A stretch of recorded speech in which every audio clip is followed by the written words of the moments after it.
คืออากิบาทคนดื้อเนาะอะไรกันล่ะอาสกัดซะ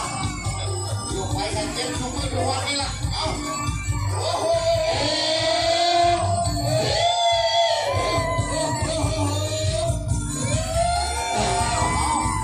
นะครับพัดเพชรน่าจะเพชร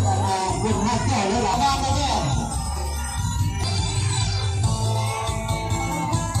เอาสองรอบแล้วมีรอบสุดท้ายวางดูกันเด้อว่าเป็นยังไงเนาะผู้ใหญ่ใจคนที่บอกว่าเอาผู้ใหญ่ใจดีได้นำพาลูกหลานมา เราเป็นน้ำแก่น้ำจันทร์ไปเลยครับ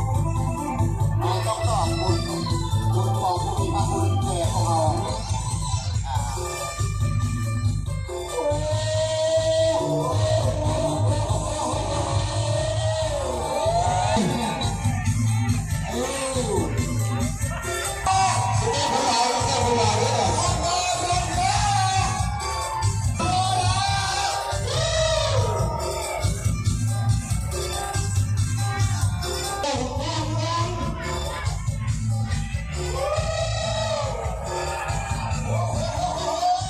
ดูเป็นลายไปยาว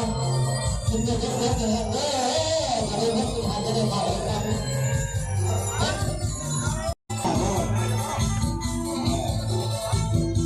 เอาขึ้นไปเลยวันนี้เนาะสามแล้วเปลี่ยนด้านเปลี่ยนด้านวันนี้เนาะมันนี่พ่อจูงลูกวันนี้ลูกจูงพ่อเอาจากสั้นเลยวันนี้เด้อ